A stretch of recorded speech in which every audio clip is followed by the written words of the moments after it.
Hello. Good morning. Good morning. So you see the screen? Yes. Okay. Perfectly. Perfect. Thank you. So I sent this this file of song. It's this is the main first part of our discussion today about how to use it for nonlinear morph between 3D geometry. And maybe this can push some ideas of the projects because already I received some ideas related to this morphing between 3D geometries. So I think this this file today will be used, will be good for this. And then after discussion with this file, we will. I already made the kind of groups, 3 or 4 groups for the submission, and I will discuss some comments for every group. And if anyone want to ask about something technical or we want to discuss the ideas, this will also is will be good. Okay, so for today, we mainly will talk about self-organizing map and machine learning and artificial neural network, because this is the main discussion today. In the last lecture, I just showed you a kind of a mechanism about how this kind of tool just work, but we didn't discuss kind of some of these terms, how these terms is has a kind of an origin and a metaphor from a human. I think one of you asked last time about why we made another space. So I think this is the question, and yeah, I think it for today we will discuss this. So the mechanism of the last time that we explained is that you have a kind of an inputs, and the example was about colors or points. And these, so let's say now I have on the left these 8 colors, and these 8 colors are presented as a 3-dimensional elements. So it's say red and green and blue. So it's only three values. And on the right, this is the space that we would like to negotiate how these inputs will be similar or related to each other. So that's why we call it a kind of a topological space. This space is starting with a kind of we call this this is the neurons, and this is has a kind of a random colors or random weights. And in each iteration, you have a kind. This is the sequence. The first step is that you project one or all of the colors. But let's say the original classical algorithm of this of sum, the first one is that you project each of your inputs one by one. So you projected the first one. Actually, you try to find which of these neurons or which of these colors are similar. In this step, you evaluate the distance between a 3-dimension represent this this input and a 3-dimension represented this. And according to what we said last time about this idea of Gaussians, that this is a rectangular, let's say it's a rectangular grid, you can change it, you can make any kind of a metric geometrical space, and this metric and geometrical space define the distance between each of these nodes. Think about it like the contract. So this is a contract between each of these nodes, and they say how we share our ideas.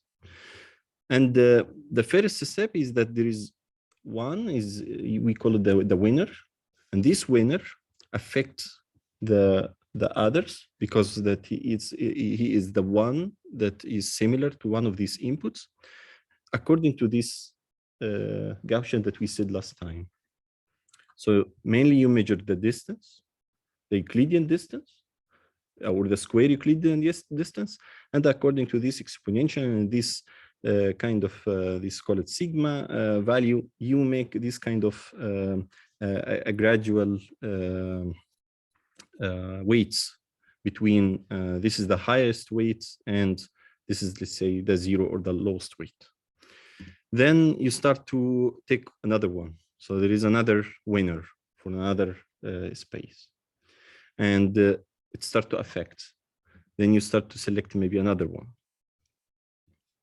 And after a couple of iterations, you will find that, let's say, the 8 winners. This example is just a very few amount of inputs and a lot of neurons or a lot of nodes in front of it. And after these iterations, each one compete with others according to its the process of these weights, and they find a kind of subregions for each one.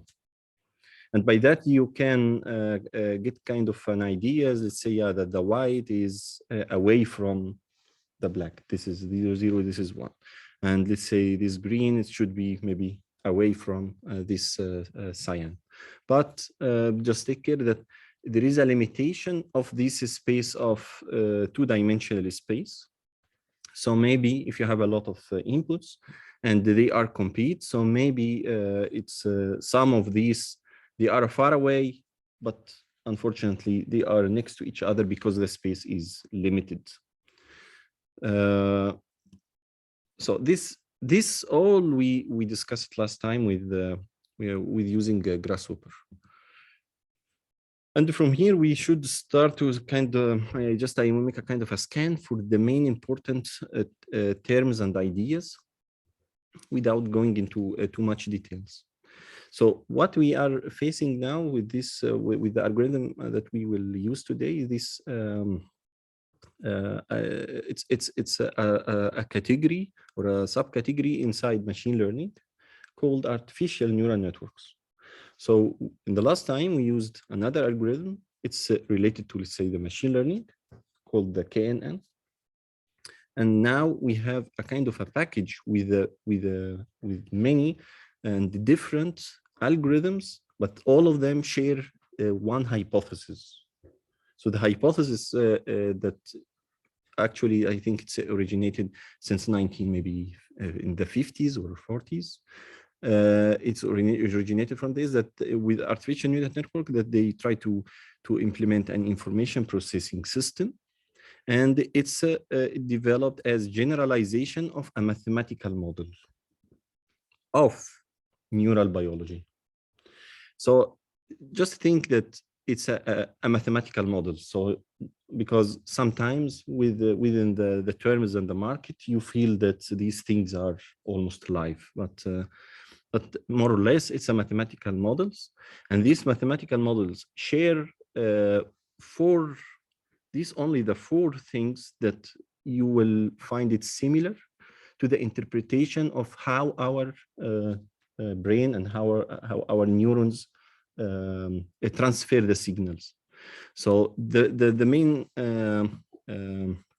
4 elements that they are developed within this analogy of how we can make a kind of a learning similar to how the neurons transfer the information, that the information processing occurs in a simple elements called the neurons. So this is one of the elements of this algorithm, that you will find something called the neurons. But also in a lot of literature, they say units or nodes. So there is maybe 3 or 4 terms for the same one. The second one is signals, which mean it's related to the connection between the links. The third one, that each of these connections has weights.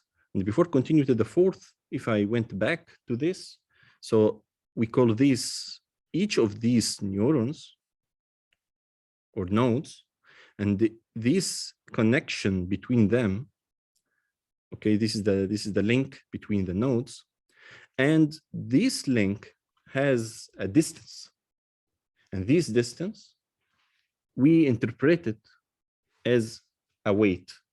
If you affect one of these neurons, there is a transfer of what you change in these neurons to the next one according to this contract.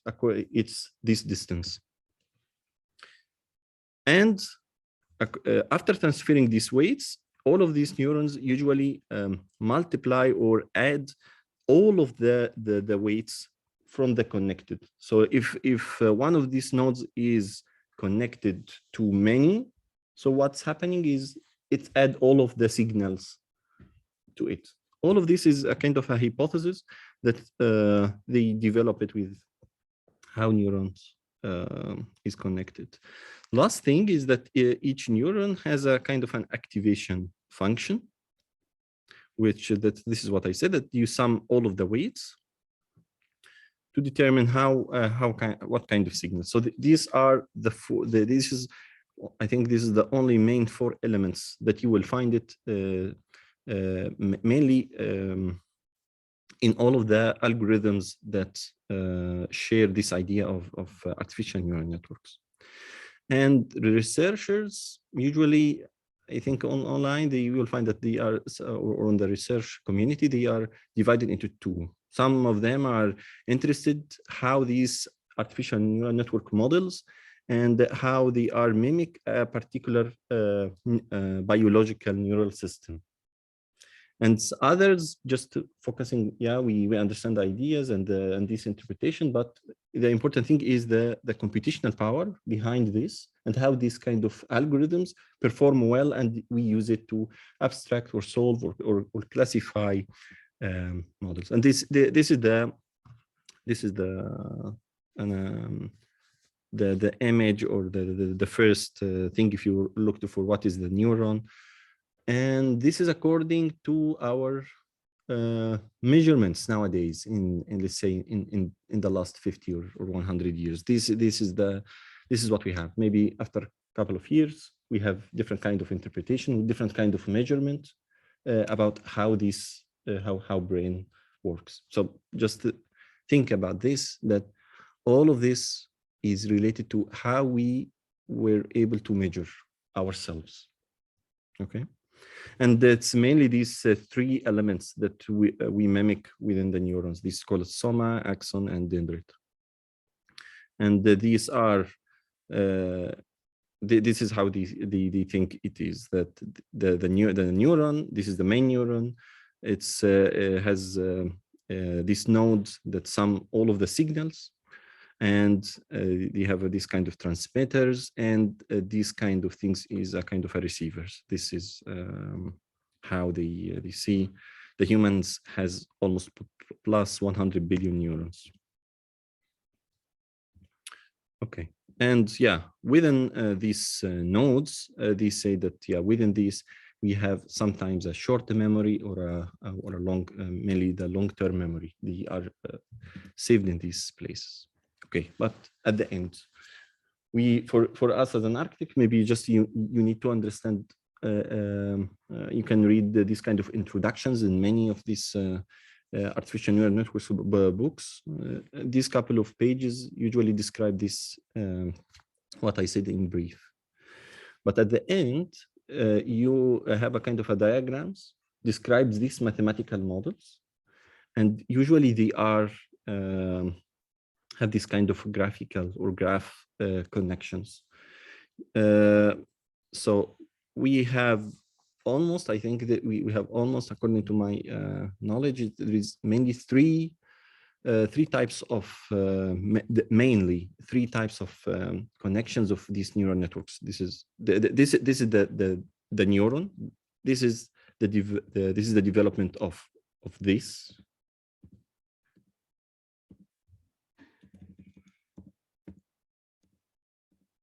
This is the main node. They think, yeah, you have a kind of an inputs, and usually the inputs, let's say, from the left to the right, on almost all of these graphics. So the left, let's say, if this is an image, so this is the first pixel, the second pixel, the third pixel. So these are the inputs, and the flow is within this. And here is the output. And usually, mainly this part is shared within all of the algorithms. So all of the algorithms have some nodes. Within these nodes, they are make a kind of this addition or summing all of the inputs multiplied by a weight. It's like that you have some parts from your features. Some features has a higher weight, and you want to see it, and some features you don't want to see it. And the whole process is for each feature how to define the weights. So these are the unknowns. So the weights are unknowns. This is known. And through these kind of iterations, this weights is updated. So the bias, sometimes you find it and sometimes not, but it's one of the elements. And it's mainly when you say the machine learning, I think also there is a kind of an image, a main image already was there in the past. So all what you see as this kind of diagrams was for computer scientists in the beginning. It's in 1957. This is they call it the Perceptron Machine, and it was really a machine. And all of these connections that you see, it was the wires that transfer signals between an inputs and the outputs. And it was a huge room or a huge computer. And now we have an abstract machine within a couple of sentences. You do similar to this idea. So the three types now of these artificial neural networks, they are one called the single layer perceptron, the multi-layer perceptron, the competitive layer. So in this course, we only will tackle this one, and we will give one example with this, which is self-organizing map. These two algorithms, the single layer, you have inputs and they are connected to outputs. Within the multi-layer neural networks, you have an inputs, you have a lot of hidden layers. They try to find a correlation between all of these inputs, and they give an output. Let's say the output is a classes usually within these algorithms. So let's say you have an image, the first pixel, second pixel, third pixel, until the last pixel of one image. Then at the end you say, yeah, it's a car, it's a dog, it's any kind of thing. So these are the classes. Or you have a floor plan, but you represent it as an image, just as an idea. You have a floor plan, this kind of inputs here related to doors and so on. And then you say, yeah, this is a one bedroom, or this is this cost something. This is expensive. This is not expensive. So you give this from the inputs, and you have it from the outputs from the left side. And the third one is called the competitive layer, which all of the neurons almost, or they are a lot, they have a lot of connection. They are connected to each other, and they have a contract, and they are updating itself and updating the others. In the previous one, there is a kind of a flow. So it's there is a specific sequence. Let's say the data transfers from the left to the middle to the right, and if there is an update, goes back a little bit. Let's change the weight, then go back to this new node, then update the previous one. Then you start again, which called a forward feed of the neuron, or back feed. But here, no, it's almost in two ways. All of these connections, they are updating each other. And one of these examples of this competitive learning, this is also another another idea of learning. It's or another classification. There is a competitive learning for this unsupervised learning, this song. And mainly this is the steps. Okay, so the steps, you initialize the node with the weights, like what we started with this with the random colors, or random forms, building forms, or random in these kind of weights. But you can use it random, and or you can make it specific. So you want to start from a special weights, and we will find sometimes this is important in some problems. Then you have a vector chosen according to from the set. You can select one random, or you select it one by one, or all of them, and you calculate the distance. There is a winner. We call it the best matching unit, or the best matching neuron. And then according to the neighborhood, you calculate these kind of distances to the best matching unit. And this is this part of the Gaussians that we described last time. Then the winning weight, you change it to be similar to one of the inputs, like the red is changed to be similar to the red of the inputs, and gradually it changed the others. Then you repeat these steps many times. For how long? For what we have now in this code that we use in Grasshopper is only the input is the iterations. You just say for 100 iterations, for 50 iterations. But there is another way that you have. There is a threshold, or there is an error. You calculate the distance between the inputs and all of the winners, and you find how much difference. And this is the weight. And let's say you tell the machine that, okay, work until the error is 0, or it's a 0.0001. So this means that the inputs have very similar winners in this kind of a metric space. And it's developed by computer scientists called Teuvo Kuhnen, I think in 1980s or 1981. And he was describing it like this, that he sees it as a tool for visualizing high dimensional data. The interesting thing about this algorithm that you have here, these inputs, you have a lot, you can make it thousands, hundreds, as you like. And at the end, you are able to visualize a correlation between all of these inputs on a two-dimensional space. So it's this is one of the ideas why why we do this kind of another space. It's to visualize, because with the higher dimensional data, it's harder to model. So it's mainly to convert these nonlinear relations. So you have a nonlinear relation between these. Maybe this is related to the area, related to the cost, related to the someone prefer a book or not. These kind of things. And these are kind of a dynamics or mechanics between these kind of things, and these kind of relations is converts into a geometric relationships or graphical relationships. It's actually how to interpret these distances or this grid. It's up to you. But mainly the generic thing like this rectangular grid is enough for most of the basic experiments.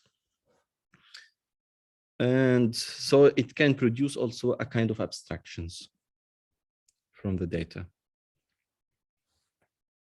And here I just finalized this part that these kind of 8 elements are also shared between the artificial neural networks. These processing element receives signals. The signals may be modified by a weight. And also the important thing, sorry, this part is related to the artificial neural network. Sorry, to the neural networks of of humans, that they find these things, that information processing mainly is local. And this is the interpretation of what we have. And although nowadays also still we have a kind of interpretation that there is an effect of hormones to to these neurons, where this kind of mechanism make a complexity that don't think that that the mathematical models that we have now with the machine learning is enough as an analogy. The human brain is more complex, and we are developing different kind of ideas. So no, we don't know. Maybe we have within a couple of years a new kind of artificial neural networks models, and this kind of long term is usually if it's if these kind of transmitters and receivers, if they have a very small gap, this means that there is a long-term memory. They are saved. It's like that they are usually connected because this is an important long-term memory. And if this gap is a little bit far, so this is within the short-term memory. This is just a kind of a quick scan about an introduction about artificial neural networks. Okay, now this is the second part. If you downloaded this file, you can open it, and I will describe it step by step. So on the left here,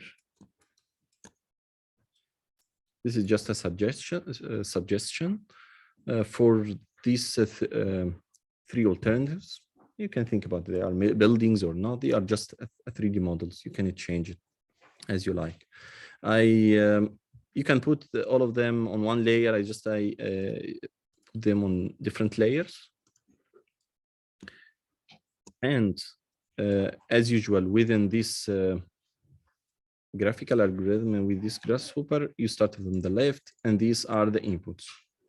So what I did here is I just assigned a B-rep. If you draw any of these, let's say this is a box. So this called a B-rep. Also, you can draw a mesh box, and this is a mesh. So these are two different ways of modeling. So now I choose this B-rep. And with this also you have you can model a lot of freeform surfaces. The first thing that you have to take care is how I select these kind of inputs. So I selected one by one with a specific sequence. Okay. Or you develop something here. If you are good in Grasshopper, maybe you can develop something here as an input that enables you that you don't have to click one by one. Maybe you have a specific way. But for me here, I make this something basic. Here is the steps. You set multiple B-reps. And then let's say for all of these models, let's say I have the first element, the second element, the third element, and I am the one who knows these kind of elements. Maybe they represent anything, represent a staircase, represent a court, I don't know, anything. So these are this is the way. Oh, okay, sorry, set multiple B-reps, 1, 2, 3, right click.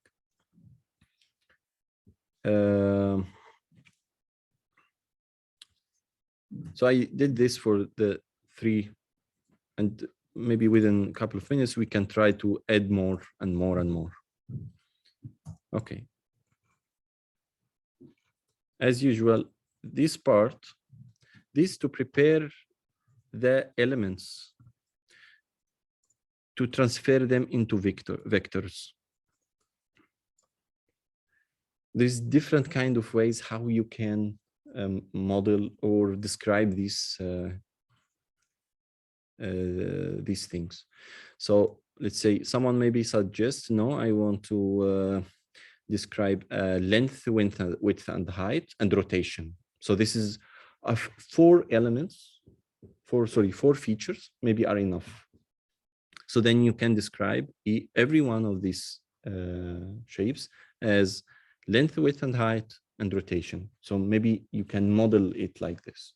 For me, what I did now is just I have I get this X, Y, and Z of each of these vertices. And actually what I did that I started with 1, and I copy and I transform, and I copy and I transform. So this is what I did at the moment. Okay. So here, these are clusters. So you can make a double click if you want to see what's inside. I will describe it quickly. So here I moved these models to the 0, 0, 0. So here is this part. Okay. Why I did this? Because I wanted to see all of the vertices. They are all within the same space for all of the models. So all of the models actually goes into this 0 points in space. So they start. It's like that. This is the main reference, and this is the final reference for all of these points in this space. Then the next thing, you get the vertices. The vertices is transferred just to X, Y, and Z. Then I flatten them. So I am the one that knows this kind of deconstruction of these things, that every 3 is a vertex. Then another 3 for another vertex. Then each, let's say 8 vertices, or 8 vertices make a box. So this is the one of the suggestions. How? Okay. So they are similar, these 3. So what's happening behind this scene? Every one of these goes into this origin point. And also I tried to define a kind of a length and width for this thing. So I made this bounding box, and with this bounding box, just to get the length and width, because this will define the grid size that I would like to visualize my model. So according to your model's dimensions, I connect it to the size of the square grid of sum. So this is the square grid of sum. This size depends on, let's say, the maximum length or width of these models. So here you have only these 2 things.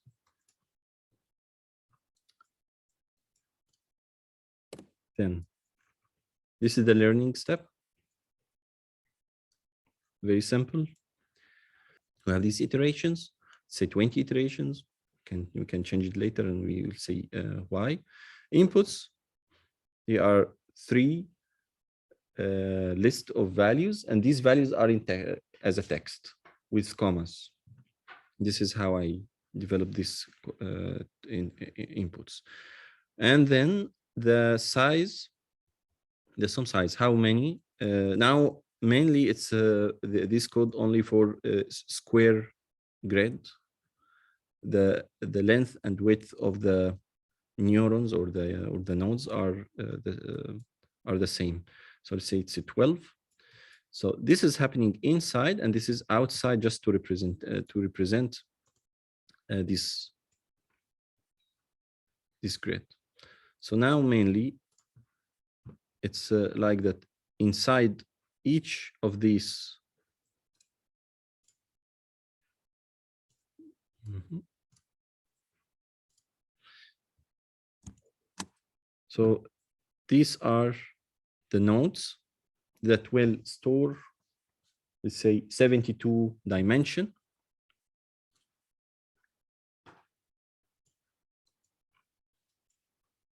I think 72 dimension. Yeah, for each of these vertices.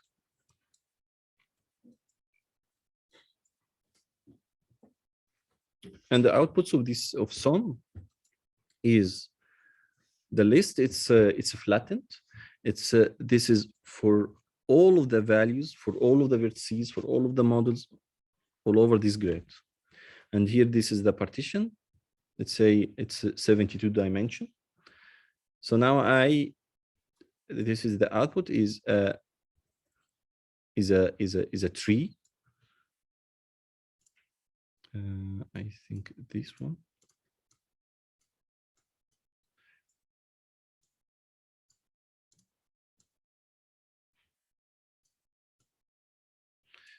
So now these are 144 branch, and each of these has 72 dimension. Within, if we looked at the first iteration, okay, which is 0, we will see what's happening. It's just a random weights. I think I can also decrease the yeah, okay, so I will just make escape because I made this kind of subtractions. So these subtractions made a problem. I will show you how the first iteration is there.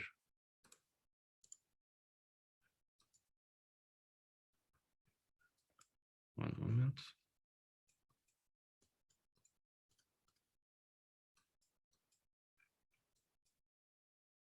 Quickly, when I opened Grasshopper, it should really have to download a plugin. Mesh edit. Yeah, exactly.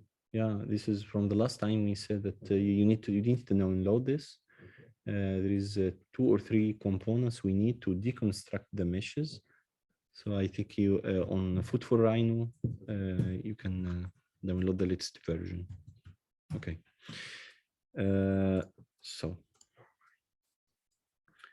So maybe because it's the values is random and it can't just visualize this weight. So I will go to the first iteration. I think with the first iteration there is a lot of development of updates for these models. Okay, and let's say so let's say this is the first one. I think the first one was something like this. So it was useless. So all of the zeros was more or less similar to this random weights. And after the first iteration, let's say these 3 elements were the winners, and they are not exactly actually the same like the models. They are still need more development.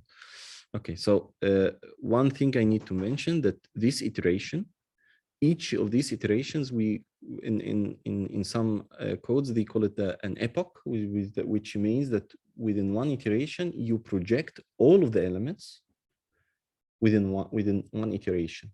It's not in each one like what I described since a while, that you project one of the inputs by one of the inputs. It's all of the inputs in one iteration.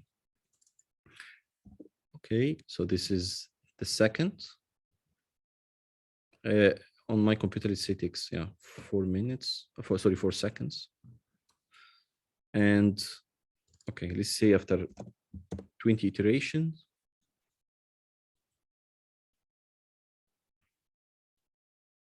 Okay. So at the end, it developed this kind of relations, and within the iteration, each time you connect these wires, you have a different kind of organization within these outputs, because you start from different random weights, and these random weights affect this kind of the localization of these winners. So let's say I try to find a solution that these elements, almost, let's say with this relation is enough for the 3 elements. Of course, if you have a lot of inputs, this will also force the learning process to be distributed within the whole of this grid. Okay, this the part, and the also the output of sum. You have here 2 outputs. One tells you, actually this is the K and N. It's I implemented it within sum. So it tells you 2 outputs. This says for each of these elements, what is the nearest index? So let's say I think this is the first one. So its nearest index in the data is the second design alternative, or the second building. So this, let's say, I don't know, or maybe this, I'm not sure which is the second. It's a 0, 1, and 2. So this is the third, 0, 1, and 2. So this is similar to this. Actually, here I made a kind of a subtraction. So there is a process of subtraction. I can disable it, and maybe we can see this is actually the main outputs. So here, within this algorithm, in this part, and I made this subtraction. It's just to give you the idea that maybe there's a kind of an hidden elements or a hidden contracts between these parts. Let's say you interpret this as a court, or as an entrance, or as a balconies. So some of them are additive or subtractive. So let's just get back for this. So the first one, it tells you the winner index in data input for the sum nodes. And the second one tells you from here to here, which of these grid or these nodes, which one of them are, let's say, the winner for these inputs. So the first one has, let's say, 137 index. Let's say maybe it's here. Okay. The second one in 11. So maybe it's here. The third one is on the 0, which is here. So these are the winners of this. So this is the main outputs of this sum. Okay, so I will enable this, and now this and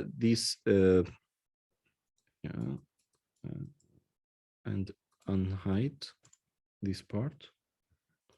Okay. Now this 2 parts is to deconstruct and reconstruct the model. To deconstruct the model, I try to find a way. So this is my suggestion. Let's say I change this variable into mesh, and with the mesh, I weld the vertices. So because with the meshes, sometimes it duplicates the vertices for each of the faces. So let's say you have a box, you have 6 faces, so they duplicate these vertices, and I wanted to be welded. And with this deconstruct of this mesh, this is important for these connections. So I can reconstruct the vertices, and I know which one is connected with others. So this is for deconstruct the model. And this is to reconstruct. So after the sum, the sum as we saw here it is. Mhm.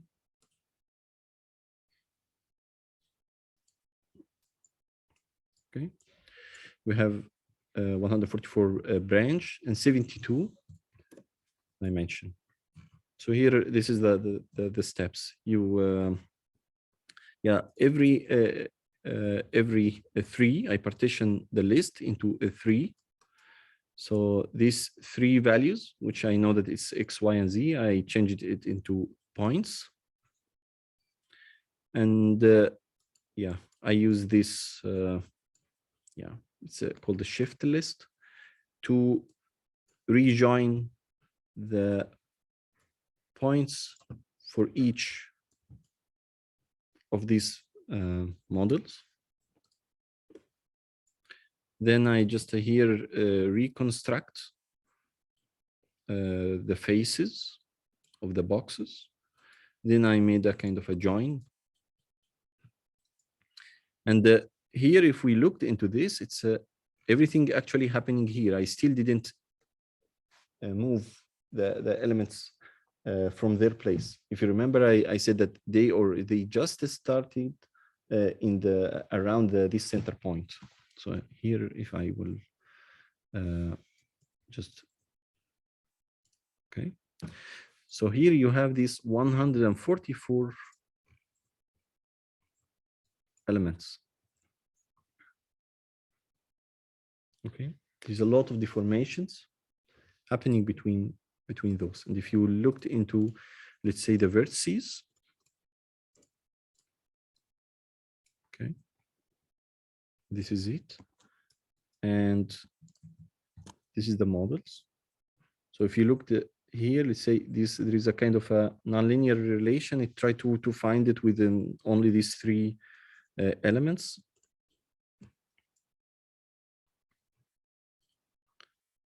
So I see that sometimes there is a linear relations, and there is sometimes started to build a kind of a space for these features of these vertices for some parts. Okay, then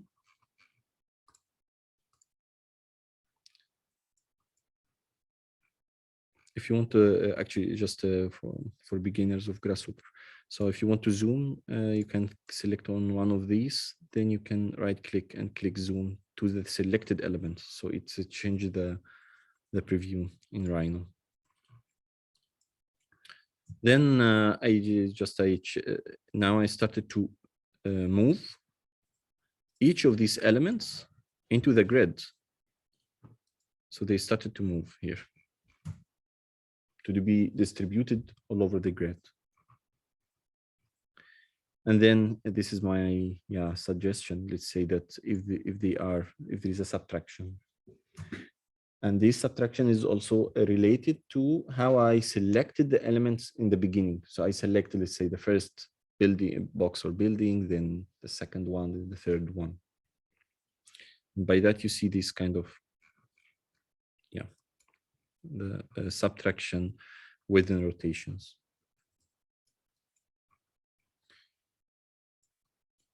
Then the last part is the visualization part, how you would like to visualize your outputs.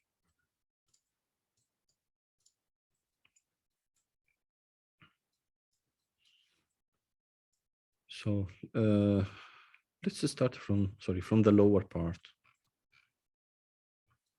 Okay, so this I will hide those. Highlight this. Yeah. Here I tried to just to show all of the elements all on the same place. It's like on the origin. So if you want to see all what's happening, so now I move from one element to another one, from one to one. This you can this is a cluster. Just to try to sort all of the grid like an helix. So it's like that you go, there is a kind of a loop for this square grid. You can double click, look onto the sequence of this algorithm, and if you need to ask about something, just let me know. So this is just to see the elements one by one.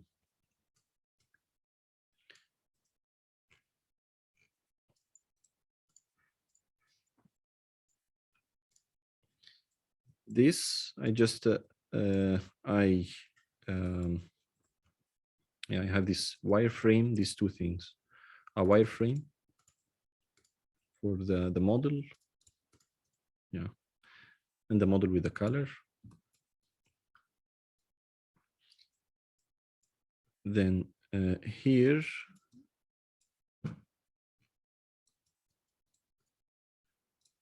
here I selected the winners just to that you see which of these elements are related to your inputs. So you have to say these three are here. And of course, all of these parts are connected to, if you remember, these two index. So here, 137, which is this, 11 and 0. Okay, this is the winners. Here, in this part, we will right click, preview. Okay, here I think you can see both. Now this is a kind of just a clustering within the song grid, that you know which of these elements are similar to your inputs. Maybe they are deformed, but they are within this deformation, they still more similar to one of your designs than others. So let's say, yeah, so this one, if I move the right, it started, there is a kind of rotations happening, and this kind of elements goes there. So this element, or this element, sorry, okay, on this grid is still, it's more related to this element than, let's say, the winner of the second design alternatives. And you can also visualize this part. I will do here, enable. This I calculated the Euclidean distance for the values, the features of H1. Let's say H1 is these vertices, the 72 dimension of each one of this with its related element.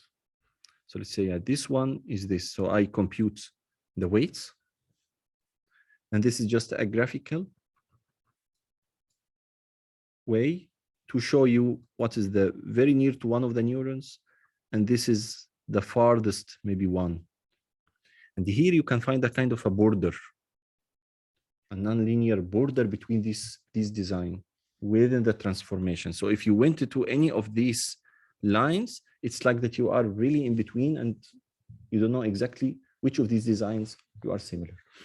Think about this not only as a geometrical transformation, but also as this idea of navigation, that maybe you need to ask about the coast, so that you know, yeah, maybe you give me an answer related to one of these indexes that you have, or these indices, but you are not very similar. So maybe the probability is not high. So I can say that, yeah, these parts has a very higher probability that they are accurate because they are very similar to the winners. And here, they are not very similar. Okay. And this is the weights, just to show you this. You have the weights of maybe one of these outputs. And these are the outputs of the distances, Euclidean distance, and it's not weighted. All of the features are similar. And then I remapped it. But let's say these are the distances for the first design space, which let's say is this. So all of the designs here are calculated its distance from maybe this one, I think. This is the data input. And I remapped it. This is a remapping. You can make this this idea of remapping. You can see it with a different way in Grasshopper. You can do it like this, a linear. Let's say all of this data has this kind of we call it bounds from 0 to 21, from 0 to 17. Okay, so think about this remapping that you project on one of these axes. Let's say from 0 to 20.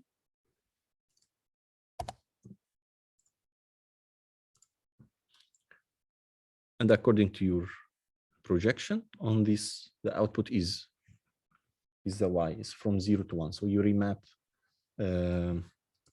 these distances. And here, this is called a gradient. This is from 0 to 1, so you don't need to define here these inputs. The default is from 0 to 1, and this is the values. Okay.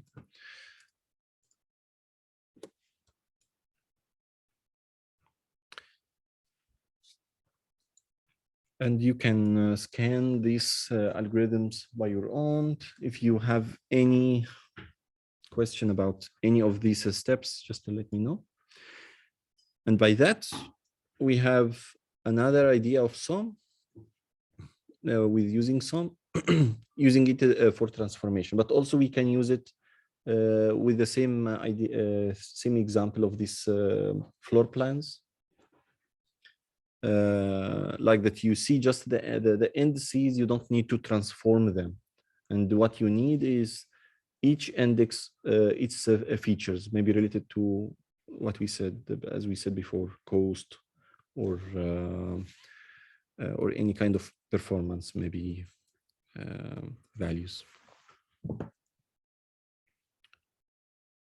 And before we go into discussion of our projects, so if you have any question, just ask now.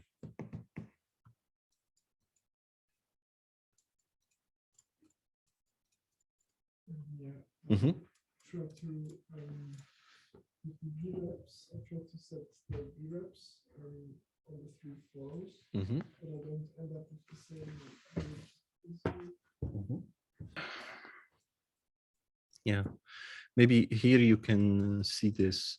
So in your case, you can also solve it with a different way. So here, these are the models that I have, but I know that the first element is the one in the subtraction, is the building, let's say, and the others were connected to the input B. So maybe you can change also this. So this is another way. It's not about how you select in the beginning, that it's about this sequence. But the important thing that the sequence of of these 3 inputs are the similar. It's not that you change them. Okay, a question. Agostino, I don't have a question, but will. Okay.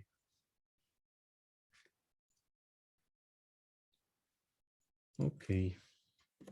So it seems that there is no other question. I will start to open this, open your files. Okay, here's one moment. I think here was I think here also is similar. I need to see these files, because if you use our file, I think it works on my computer. So I need to see you in person, just to see if maybe there is a problem with the plugin itself. So this is for these three, just to check. Yeah, here, yeah, I think she just, yeah. But by the way, you see people on the Zoom, you see this part. Yes. Okay, good. Yes. So I think I checked this one. I see that she tried to make this also Gaussian. So okay, this is your trials of Gaussians, but it's not related to our project. So this is actually the first group. The second group, if they are here, Tao or Tian, this, okay, yeah, for this group, you develop this, you made this exercise with the KNN, but as it is, you didn't add a lot of features, or you didn't add a lot of data inputs. So for me, it's okay. What you did at the moment, it's okay. It's similar to what we tried with this example. So if you have any question, or you want to describe something, yeah, let me know. So it's okay if this is your project, that you will continue within this. The only the only note is that you have to make your floor plans a little bit more rich. So then we can discuss. For the third group, yeah, okay, so I can look at your file. Okay.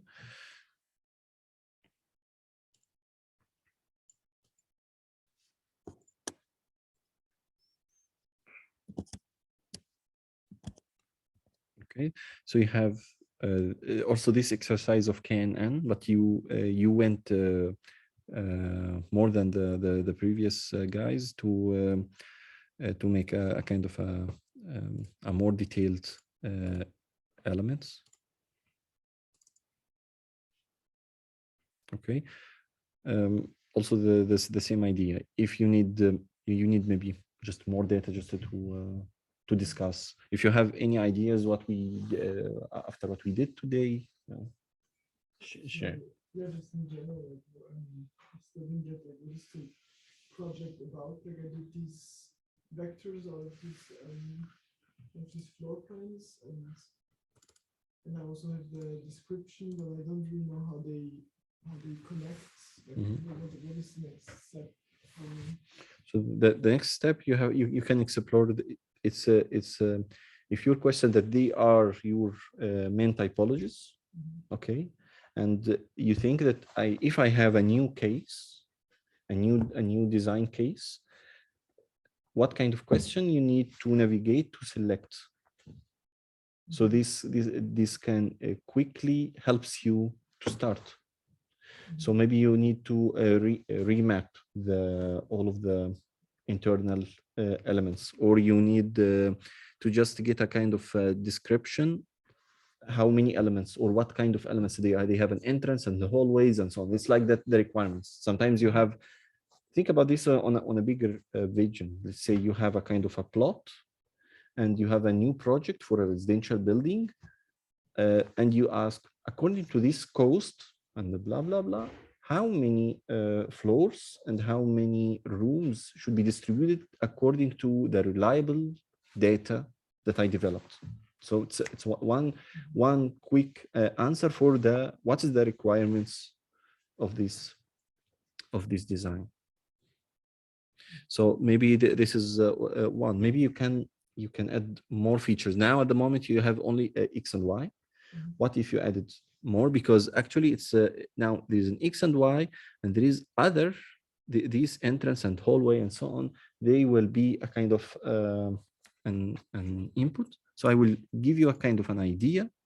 So maybe usually I use this. You know, this called gene. Yeah, this gene pool. Okay, think about that. Yeah, maybe I have all of these inputs, and each it's like this slider. So the first two is for the length and width. The third, and fourth, and fifth is for the entrance. For maybe the entrance and the hallways usually it's only one, so you don't need to put a slider for them. But maybe for the how many rooms and so on. So now you can change the X and Y, which is the geometrical questions, and you can add more. But it's the X and Y plus three bedrooms. I need 2 bathrooms. I need a balcony. I don't need a balcony. I need some. So you can do this, and within this, it can tell you, yeah, here is the index, the nearest design you already developed. This gene pool is you can edit. You can change the say how many features and the minimum and maximum. And at the end, you have this list. And according to our trials, maybe you need it as a list, or maybe you need it as a join text.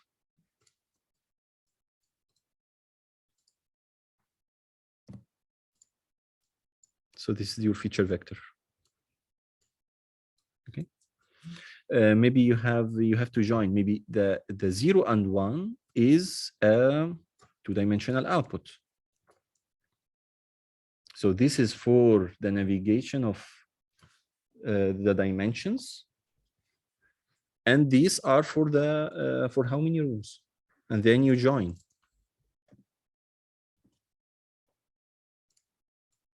You join this, yeah, with this one.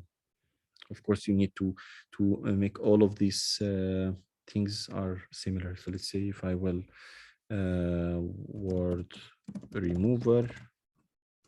So this one I will remove this and this, and maybe this.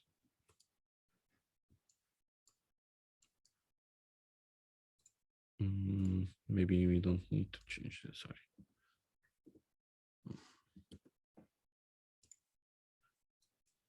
Yeah, you can define a way.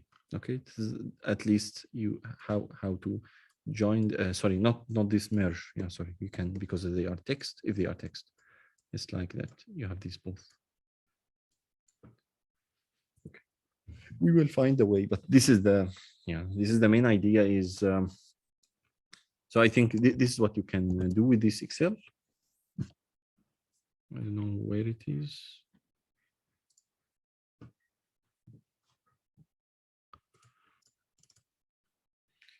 Alert has this. I need to share every time, and I need to remember this.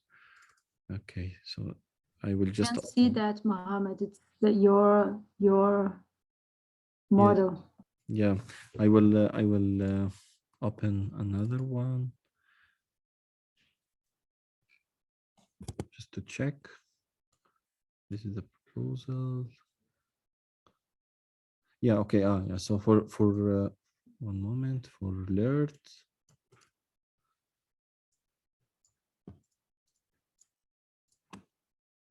Yeah, so for alert, I think it's similar to Che, how he can push the designs.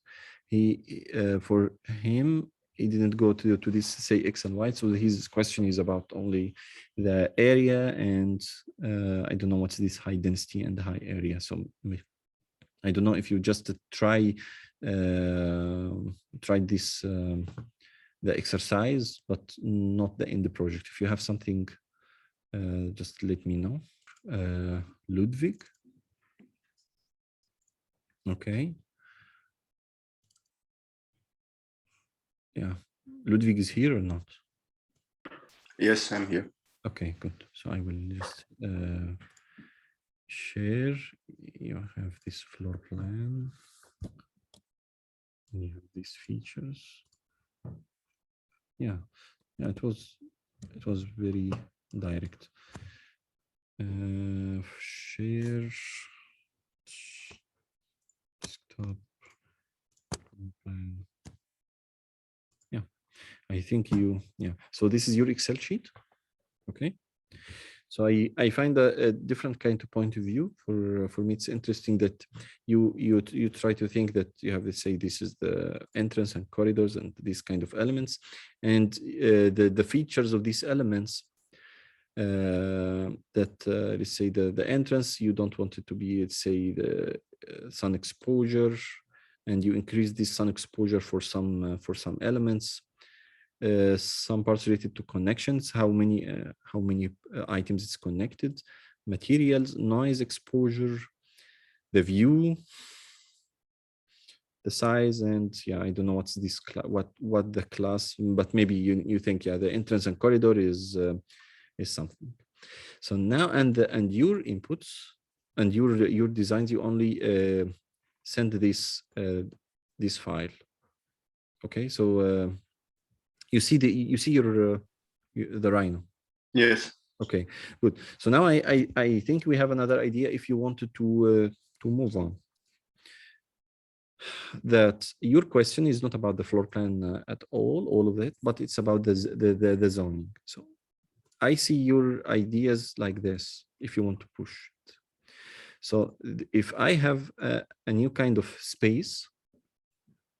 And do I have a kind of a description for this noise, view, maybe materials? I'm not. We can look at it. So let's say if this is the element, and you have, let's say, yeah, maybe sometimes this is a line. You call it, and this is the view. Something outside. This is the view. Okay, and maybe you have maybe another thing, maybe a point, and this point related to noise.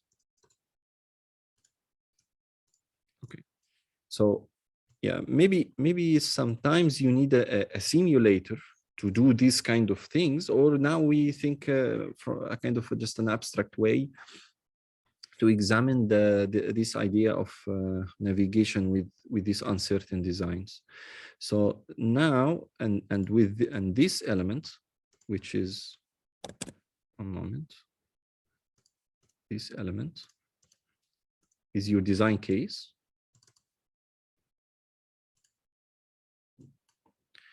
Let's say within this you have a kind of a grid. So I will do it, but with a different way now, quickly. Polygons, plane. This is the counts.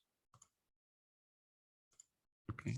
So the idea now is that you ask each of these elements inside the floor plan, this part or this 1 square meter, according to its position here, what are you? You are an entrance or you are a reception. So by that, I think that you just need to, we need to think how to build this kind of connections. It's not only the Excel. So this idea of Excel is nice. Let's say for these two parts mainly. Also the view maybe. So the sun exposure, maybe so these things, if you are able to think about them like a geometrical way, and whenever you move these things, it will tell you what is this. So let's say that all of the elements you measure. Let's say this is a quick. So let me deconstruct.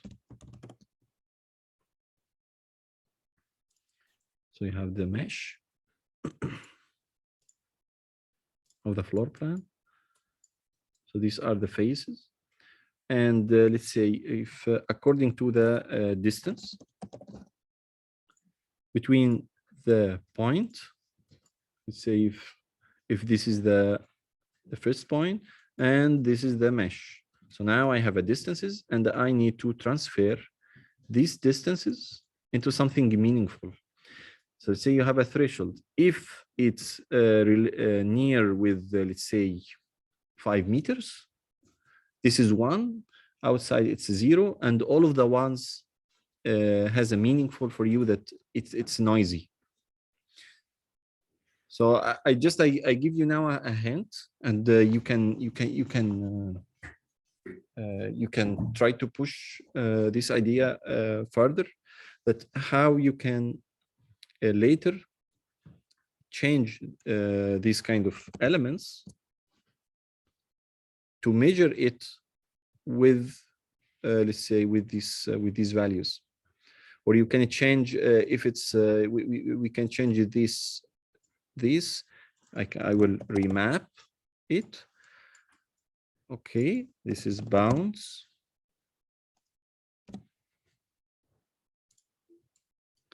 I will remap these values from, I don't know, from 0 to 30 and to from 0 to 4 or to 3, I think. So the output now, and if you saw this as an integer, this is one of the values. It's a 3, 2, blah, blah, blah, blah.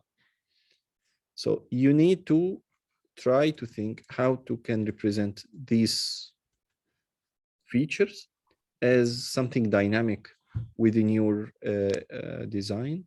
Otherwise, the idea that these things are connected to a maybe I don't know, an analysis simulator. So then we can decide this is an entrance or a corridor. Where is the best part for the entrance?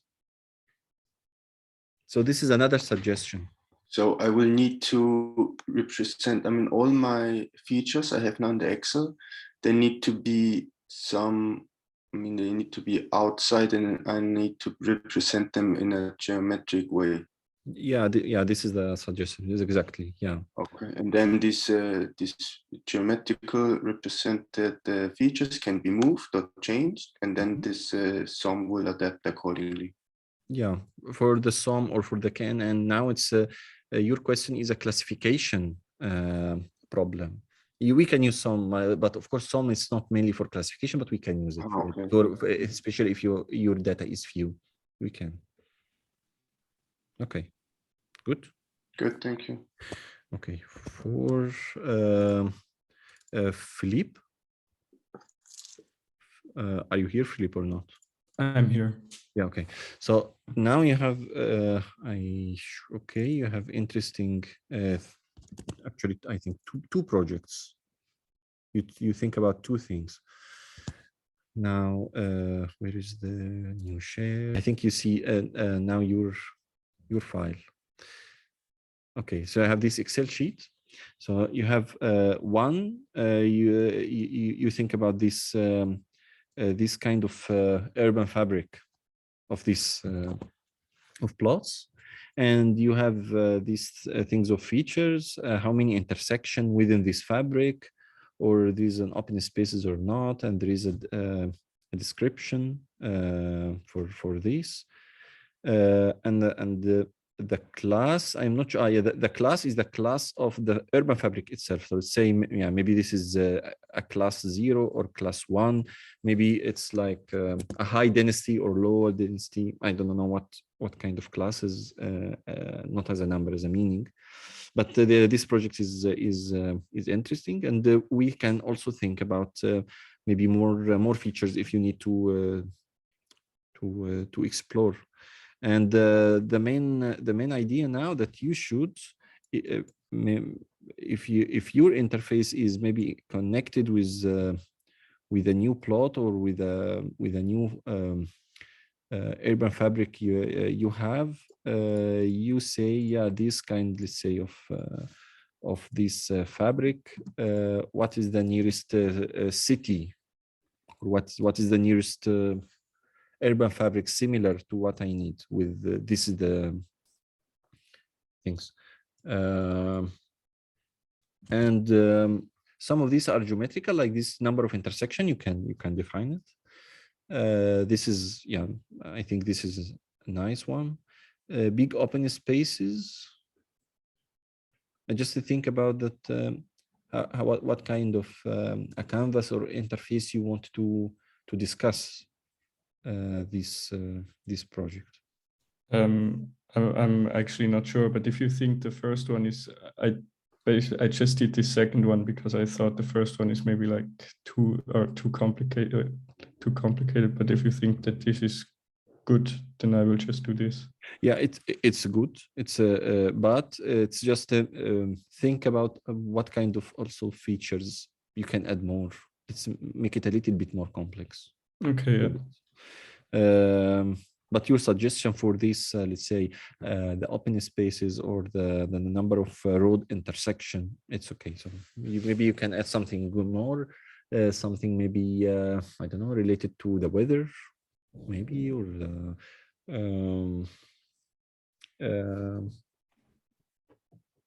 related to the building heights.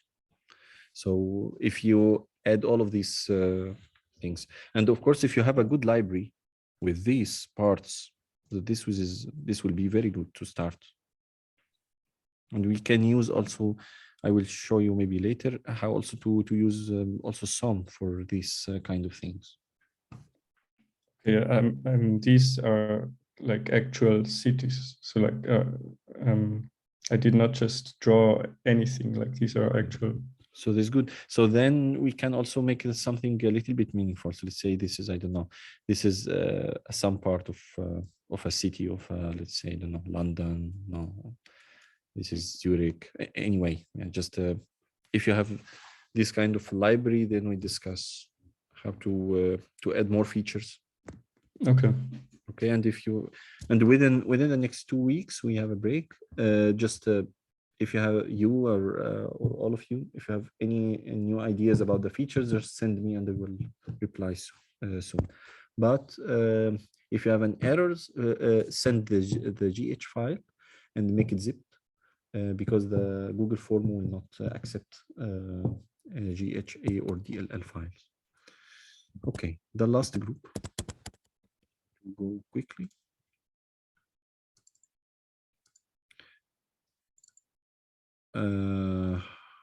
Giron and Marius. Okay, so you two are advanced or intermediate users of Grasshopper, I think, and I see. So I will just open your files, and I think it's this. Okay, so actually you and yeah, I think Giron, yeah. So you both mentioned this that you have this project of this cellular automata, and you want to you have this Excel. Yeah, this is, I think this is what you said. So for the features now for each one, you have this kind of density, spatial complexity, exposure to the daylight, economical elevator description. Okay, so you think these are the features and these are the maybe the contingent that this is what you would like to ask for. No, actually, the description is not needed anymore. Okay, so you don't need it. Okay. And so one of my questions is now, so density is easy to calculate, for example. Exposure to daylight as well, relatively, it's just numbers and orientations. Economical elevator would be just whether the towers have how long a straight stack of voxels is, so you could basically do a vertical elevator through it, which kind of makes sense. But then spatial complexity is something I don't know yet how to measure it, or whether there it should be more like tags, like complex, less complex. maybe you can, let's say, I think it's how many or how much movement within each floor, maybe something like this. Yeah. So you think about this kind of a changing of a space from a space to space. So this is the main idea. For you also, you can use this for with the sum, but now your inputs is not this kind of vertices. Your inputs is the pattern of this 0 or 1s. It's there is a cell or not cell. There is a, so here let's say, but of course you have to make all of them has the same list. So even this is a short tower, but you need to increase a lot of zeros. Stored as arrays that always go to the maximum. Perfect. So they have all the same maximum. So now it's from 0 to 1. Then you will have another a little bit of problem is how to read the distances, because they are all binaries. The problem with the distance is that when you calculate the distances, there is too much changing from 0 to 1s, and there is to solve this kind of movement, I suggest, according to my experiments, to add these Gaussians. So I developed this in this in our tools here. Not the Gaussian matrix, yeah, the Gaussian kernel. Okay, this is a one-dimensional Gaussian kernel. I'm not sure if you need two-dimensional or not, but one dimension I think is enough. Let's say if you have here, this is the kernel and this is the data. So if my data is 1, 1, 1, 0, 1, 0, anything. Okay, so this is the data. So my kernel is that each of these elements, according to its positions, has, let's say, 2, and the neighbors is 1, and then you can change this, and actually I think you can do it just something like this. What are these numbers? I will show you now. So these are like a filter. You will apply it on each of these values to the other. So 1 will get multiplied by 2. So it's a higher value, and these zeros will get a little bit, because it's not a zeros, it's a zeros between ones. With this, I try to shift the binary into a kind of a context, that it's not you are just a zero within any space. No, you are affected with your neighbors. And this is one of the ideas, that you use Gaussian on the binaries, but you try also to make a couple of trials, because if you misused it, you remove all of the structure. Okay, so now I will just to show you now the output of this. Let's just join, it's easier, join text.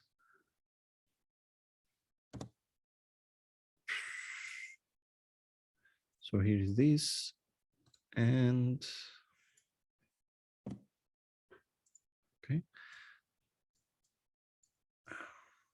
okay, so maybe this is too much. I will change this. Let's say, okay, I will do it something like this: 0.5, 0.25, 0.2, and same. Let's say 0.25. And also you can change, you can add a lot, so each one affect all. It's like the distance, how much is this So basically the kernel approaches or like assigns the values, the zeros and ones to other values that I have. Yes. Okay, yeah. Okay, you multiplied. Top node in 0.2, what value is this? So this, okay, so if this is 1, so this will has multiplied by its value by 0.5. So 1 becomes 0.5. So then the 0 will be multiplied to 0.25. It will be added as a weight, because it's next to this one. And of course, zeros, because it's zeros, it will not affect, because it doesn't have a weight, too much weight. So you use this kernel. Maybe next time I try to give a little bit of math about this, and maybe if you changed all of these things, let's say only 0.1, 1, 1. Maybe here you can find this, how let's say, so the 0 becomes a 0.1, the 1 becomes a 0.6, the 0 becomes a 0.2, and the 0 becomes 0.2 because there is two ones, and this is different than this one. So the 0 becomes 0.1, the 0 between two ones becomes 0.2. It affected because of 2. Right. So by this, you have a kind of a space, a contextual space. Feeling for density and Okay, and by that we can use the Euclidean distances, more reliable or more careful. Okay, so this is for you. Okay, so anyway, I think your project was similar to you, to Marius. So we can discuss later in detail. Now I finished. Yeah, before we close, if you have any questions, or Agostino, I will sit with you now to see your project. Okay, so and see you after 2 weeks.